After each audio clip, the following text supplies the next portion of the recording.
حضرت علی حسن حسین علی بن حسین امام باقر جعفر اور علی رضا تقی نقی حسن عسکری اور امام غائب، اللہ کی قسم ان 12 اماموں کا نہ قرآن میں ذکر ہے نہ حدیث کے اندر ذکر ہے، من گڑت اور خود ساختہ عقیدہ ان کا۔ اور لیکن حیرانگی ہے کہ اپنے اس من گڑت عقیدے پر اتنے پختہ کہ ان کے بچوں کو اپنے 12 اماموں کے نام آتے ہیں۔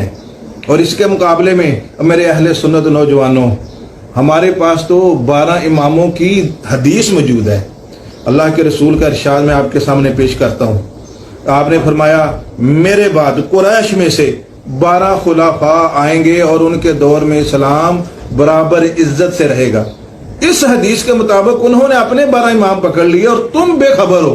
کیوں؟ اس وجہ سے کہ اس میں یزید کا نام آتا ہے، معاویہ کا نام آتا ہے۔ افسوس، آج میں تیرے سامنے 12 خلفاء کا نام پیش کرتا ہوں، ذرا سن۔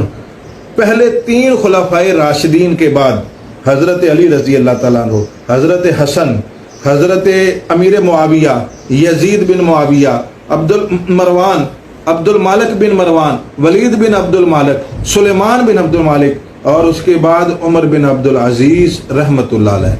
یہ ہیں ہمارے 12 خلفاء۔ یہ کیسا جاہل عالم ہے، بلکہ عالم کی نہیں، عالم کے نام پہ تو دبا ہی ہے۔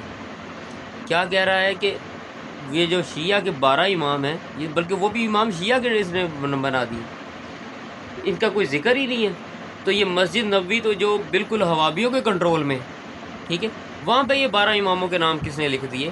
یہاں پہ آپ دیکھ سکتے ہیں امام جعفر کا نام بھی ہے، مولا علی کا نام بھی ہے، امام زین العابدین کا نام بھی ہے، جناب موسیٰ کاظم کا نام بھی ہے، امام تقی، امام نقی اور امام مہدی کا نام بھی ہے، ٹھیک ہے۔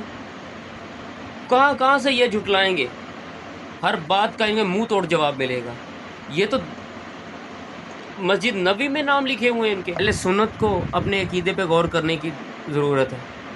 اس حساب سے جیسے اس نے بتایا ہے، اہل سنت کا 7واں امام یزید ہے، ٹھیک ہے، اہل سنت کا 7واں امام یزید ہے۔